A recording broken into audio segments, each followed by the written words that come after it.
Hello student, आज की online class में आपका स्वागत है। मैं Sandeep Kumar Meena, assistant professor government college Bundi. आज हम बीएससी सेकेंड ईयर के पेपर सेकंड की यूनिट फर्स्ट के बारे में अध्ययन करेंगे। तो पेपर सेकंड की यूनिट फर्स्ट है, मैंने पिछली कक्षाओं में प्रारंभ की थी। उसमें मैंने कुछ टॉपिकों के बारे में आपको पढ़ाया है। तो उसमें हम दो बुकों से मिलकर बना हुआ है ये पेपर। तो उसमें हमने अवकल समीकरण की जो बुक है उसके बारे में अध्ययन कर रहे हैं। दूसरी बुक है आंशिक अवकल समीकरण, उसके बारे में बाद में अध्ययन करेंगे। तो उसमें पहले मैंने आपको कुछ सामान्य जानकारी बताई थी कि अवकल समीकरण किसे कहते हैं, अवकल समीकरण कितने प्रकार की होती है। तो इसमें हम साधारण अवकल समीकरण के बारे में अध्ययन कर रहे थे। इसके बाद अवकल समीकरण से रिलेटेड डेफिनेशनें बताई तथा उनसे रिलेटेड कुछ एग्जाम्पल मैंने करवाए थे। तो जो मैंने पढ़ाया है ये सब मैंने नवकार प्रकाशन की बुक से लिया है। तो प्यारे विद्यार्थियों, आज हम यूनिट सेकंड के कुछ नए टॉपिकों के बारे में चर्चा करेंगे। जो ये टॉपिक हम पढ़ा रहे हैं वो नवकार प्रकाशन से लिए गए हैं। तो आज का टॉपिक है प्रथम कोटि एवं प्रथम घात के अवकल समीकरण,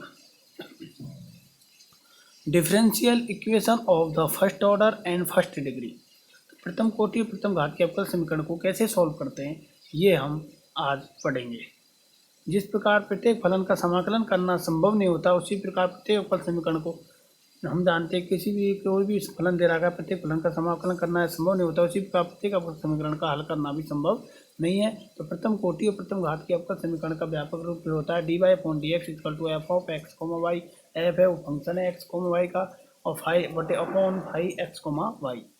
तो या इसको लिख सकते हैं। तो इस प्रकार के अवकल समीकरण दे रखा है, उसको कैसे सॉल्व करोगे, तो उसके लिए हमने इधर क्या कर दिया, इसका क्रॉस मल्टीप्लिकेशन कर दिया। तो five of X comma Y D Y equal to F of X comma Y D X. इसे सुविधाजनक रूप में M D X plus N D Y equal to zero रखते हैं, जहाँ एम और एन एक्स या वाई या दोनों के फलन हो अथवा कोई अचरांक हो। उक्त प्रकार के समीकरणों को निम्न विधियों द्वारा हल किया जाता है। उसकी पहली विधि है चरों का पृथक्करण, सेपरेशन ऑफ वेरिएबल्स। चरों का पृथक्करण विधि से प्रथम कोटि और प्रथम घात के जो अवकल समीकरण है उन्हें चरों के पृथक्करण विधि से सॉल्व किया जाता है। तो प्रथम कोटि और प्रथम घात के जो अवकल समीकरण है उसके बारे में हम अध्ययन करेंगे इस चैप्टर में। जो अपना चैप्टर है, जो यूनिट फर्स्ट ही चल रही है आपकी, लेकिन उसमें हमने पहले चैप्टर में तो हमने अवकल समीकरण की सामान्य जानकारी बताई थी, क्या क्या डेफिनेशन होती है, अवकल समीकरण की कोटि कैसे निकालते हैं, अवकल समीकरण की घात कैसे निकालते हैं। उसके बाद अवकल समीकरण से रिलेटेड कुछ एग्जांपल मैंने आपको करवाए थे। लेकिन अब जो अवकल समीकरण की जो फर्स्ट यूनिट है उसमें ही हम सेकंड चैप्टर पढ़ रहे हैं, लेकिन वो फर्स्ट यूनिट का पार्ट ही है। तो इसमें हम प्रथम कोटि और प्रथम घात के अवकल समीकरण के बारे में पढ़ेंगे कि प्रथम कोटि और प्रथम घात के अवकल समीकरण को कैसे सॉल्व करते हैं। तो उसकी पहली विधि है इस प्रकार की, जो अवकल समीकरण उन्हें सॉल्व करने की पहली विधि है सेपरेशन ऑफ वेरिएबल, चरों का पृथक्करण। तो कैसे करते हैं, समीकरण जैसे आपको दे रखी है M D X plus N D Y equal to zero प्रकार की समीकरण दे रखी है, जहाँ एम और एन एक्स या वाई, एक्स का फलन है या वाई का या दोनों का फलन है, अथवा कोई क्या है कांस्टेंट हो। इनमें प्रयुक्त फलन एम तथा एन के चर एक्स कॉम वाई को अलग अलग कर निम्न रूप में रखते हैं। अलग एम और एन के चर को हम एक्स कॉम वाई को अलग अलग कर निम्न रूप में रखते हैं। F of X D X plus five Y D Y equal to zero. जो एक्स के फलन है उनको डी एक्स के साथ रखते हैं, वाई के फलन है उनको डी वाई के साथ रखते हैं। इसके बाद हम क्या कर देते हैं, इंटीग्रेशन कर देते हैं। तो एफ एक्स के फलन है जिनको डी एक्स के साथ, एक्स के जो फलन है उनको डी एक्स के साथ रखते हैं, और वाई के फलन है उनको डी वाई के साथ रखते हैं। तो इनका क्या कर देते हैं, इंटीग्रेशन कर देते हैं। तो समाकलन करके हल प्राप्त किया जा सकता है। तो integration of F of D X plus integration F Y F I of Y D Y equal to, और ना कॉन्स्टेंट उसका मान हम सुविधाजनक अनुसार लेते हैं। जो सुविधा लगती है हमें, जो अच्छा मान लगता है वो हम कॉन्स्टेंट का मान लेते हैं। लेकिन यहाँ पर जनरल रूप में समझा रहे हैं, इसलिए कॉन्स्टेंट का मान मैंने क्या लिया है, सी। तो चरों के पृथक्करण विधि से प्रथम कोटि और प्रथम घात के अवकल समीकरण को सॉल्व कर सकते हैं। तो इसे समझने के लिए कुछ हम एग्जाम्पल्स के बारे में अध्ययन करेंगे। तो पहला एग्जाम्पल है इलस्ट्रेटिव एग्जाम्पल। पहला उदाहरण है one plus X square D Y equal to one plus Y square D X. इसका हमें क्या करना है, सॉल्व करना है।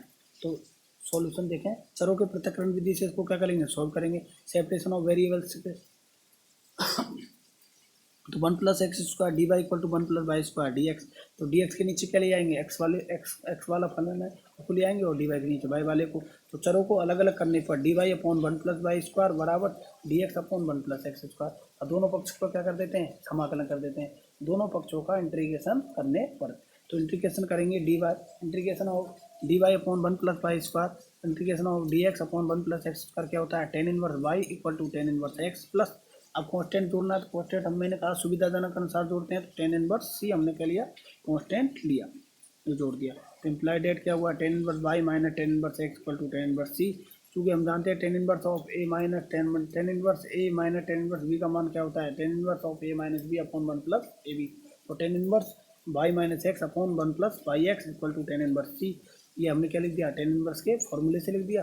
तो इक्वल टू क्या होगा, दोनों tan इनवर्स क्या हो जाएंगे, दोनों tan इनवर्स हट जाएंगे। तो क्या मान प्राप्त हुआ, y minus x upon 1+y(x) equal to c। तो implied that y minus x equal to c into 1+xy। ये आपको क्या प्राप्त हुआ, इसका सॉल्यूशन प्राप्त हो गया। तो ये आपका क्या है, आंसर प्राप्त हो गया। तो हमने चरों के पृथक्करण विधि से इस क्वेश्चन को क्या किया, सॉल्व किया।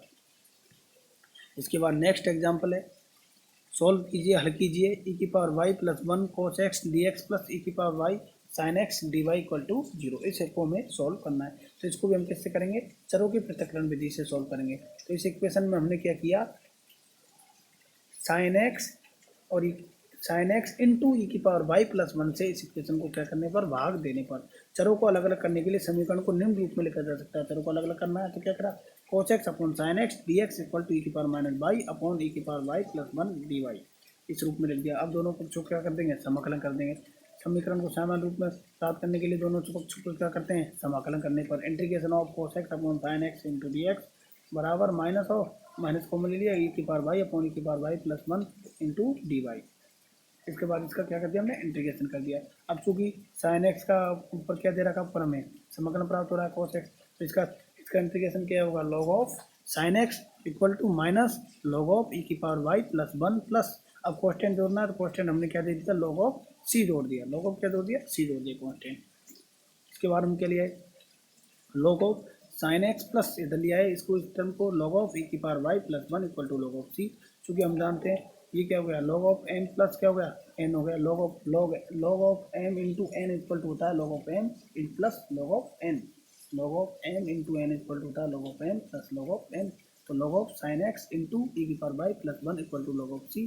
तो इम्प्लाइड एट log से log क्या log क्या हो जाएंगे, log को हटा देंगे तो क्या प्राप्त होगा, मैं sin x into e⁻y+1 equal to c।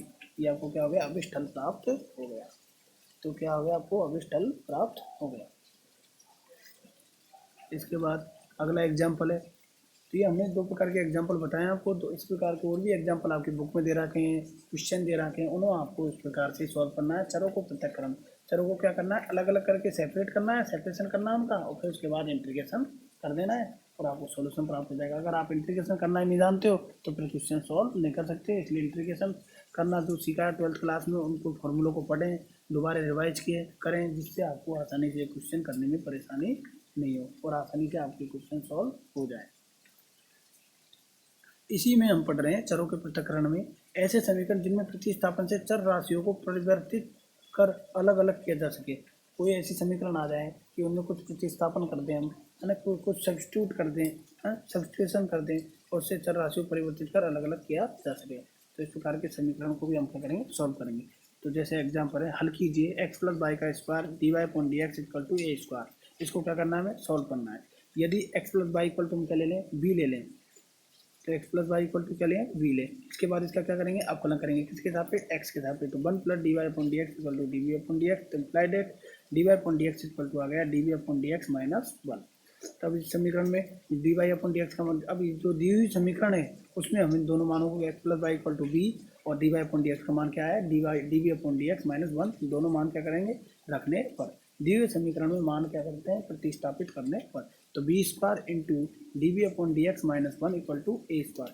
तो इसके बी स्क्वायर से क्या कर देते हैं, मल्टीप्लाई कर देते हैं और जो टर्म है उसको इधर ले जाते हैं। तो b square into dv/dx equal to b square plus a square. इसके बाद क्या करते हैं, चरों का पृथक्करण कर देते हैं, वही विधि इसलिए वाले। तो इम्प्लाइड है b square into d upon b square plus a square equal to d x. इसके बाद क्या करेंगे, दोनों पक्षों का क्या करने पर समाकलन करने पर इसके बाद इंटीग्रेशन कर देंगे, integration of D x equal to integration of b square upon b square plus a square into d v, integration कर दिया। अब चूँकि b square upon b square plus a square का इंटीग्रेशन तो हो रहा है, इसलिए क्या किया, ए स्क्वायर को हमने इसको ए स्क्वायर ऐड कर दिया, ए स्क्वायर क्या कर दिया, सब्ट्रैक्टिंग कर दिया, B square plus a square minus a square, ये टर्म प्राप्त होगी। अब इस टर्म को क्या कर लेंगे, अलग अलग कर लेंगे, तो क्या प्राप्त होगा, बराबर, तो b square plus a square अलग किया तो दोनों कैंसिल हो गए, तो क्या बचा, integration of d v minus a square common आ गया, तो integration of d we upon b square plus a square. तो अब इंटीग्रेशन करेंगे, डी एक्स का इंटीग्रेशन कितना होता है, एक्स, डी एक्स का इंटीग्रेशन कितना होगा, एक्स बराबर डी वी का वी माइनस ए स्क्वायर तो कॉमन ही है, तो इसका क्या होगा, टेन, इसका क्या होगा, चूँकि टेन इनवर्स वाला फॉर्मूला बन गया यहाँ पे, चूँकि क्या बन गया, वन अपॉन टेन इनवर्स वाला formula one upon x square plus a square into d x बराबर होता है one upon a tan inverse x upon a, तो क्या हो गया, one upon a tan inverse b upon a, ये formula आ गया। कॉन्स्टेंट जो सी है उसको हमने एक्स के साथ ऐड कर प्लस सी ले लिया, क्योंकि इसमें टर्म हमें टर्म ये है टेन इनवर्स वाली टर्म है, इसलिए हमने इस प्रकार की जो हमने कॉन्स्टेंट है वो हमारी सुविधा के अनुसार प्लस के ले लिया, सी कर दिया। तो अपने इसमें क्या लिख देते हैं, बी का मान रख देते हैं, बी का मान कितना है, एक्स प्लस वाई लिख दिया, तो बी बराबर कितना लिख दिया हमने, एक्स प्लस वाई लिख दिया, तो x plus c equal to x plus y minus a square है, तो कैंसिल क्या बचेगा, minus a tan inverse x plus y upon b बराबर कितना लेंगे, x plus y upon a, ठीक है, x plus y upon a, ये हो गया। तब इस तरह देखें आप, minus a tan inverse x plus y upon a, ये आ गया। अभी का मान प्रतिस्थापित कर दिया ना, इसके बाद देखो एक्स प्लस सी इधर दिख रहा है आपको, क्या दिख रहा है, एक्स प्लस सी दिख रहा है ना, तो एक्स प्लस वाई, बी का मान कितना रखा हमने, एक्स प्लस वाई रखा है,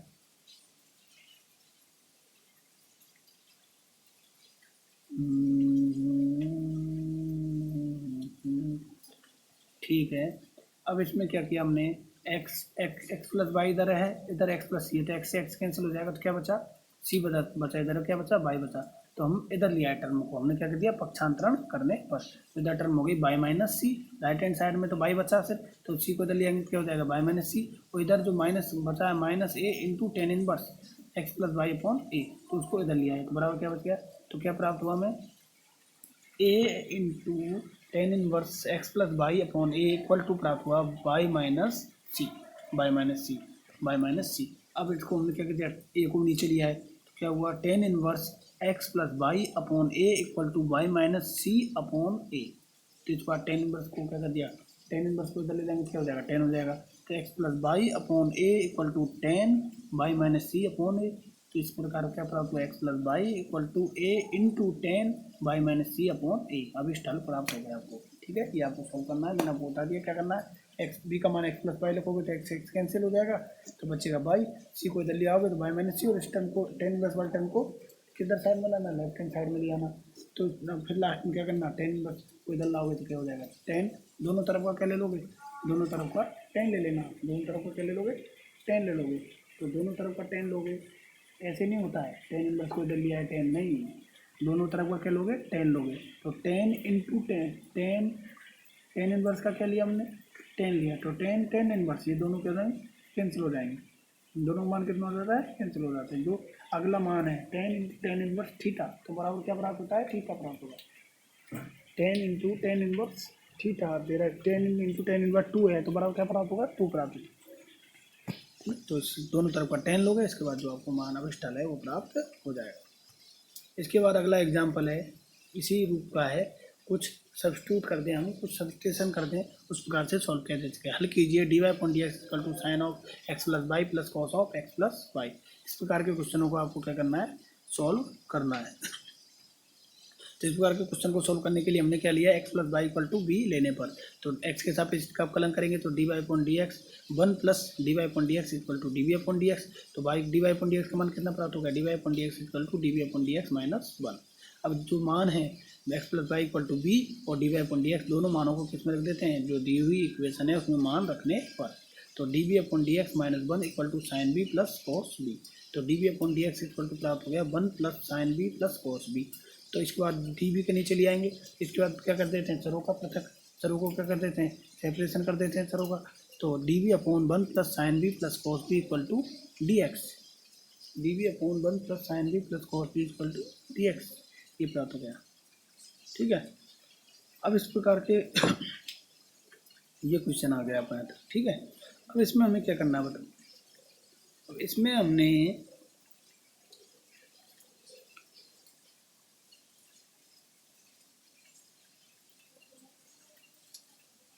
अर्ध कोणों में बदल देते हैं। किसमें बदल दिया? अर्ध कोणों में बदलेंगे। अर्ध कोण, चूंकि टू साइन टू ए बराबर कितना होता है? Two sine A cos A. Sine two A का मान, साइन टू ए का जो फॉर्मूला होता है वो बराबर क्या होता है? Sine two a equal to होता है टू साइन ए कॉस। आधे कोणों में बदल दिया तो साइन बी बराबर कितना हो जाएगा? Two sine b by two into cos b by two, ये हो जाएगा ना, two sine b by two cos b by two, ऐसे हो जाएगा। प्लस है, अब इसमें भी हम फॉर्मूला काम मिले हैं। ठीक है, two sine b by two into cos b by two. ठीक है, ये हो जाएगा। अब इसमें देखें प्लस है, इसमें लें हम, अब इसमें देखो कॉस टू बी के, कॉस टू ए है उसके तीन फॉर्मूले होते हैं।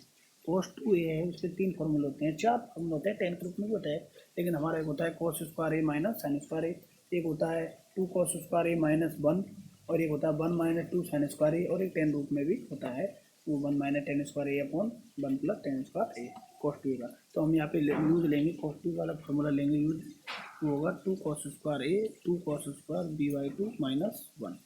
तो बराबर क्या प्राप्त होगा? Equation d we upon one plus two sine b by two into cos b by two plus two cos square b by two minus one.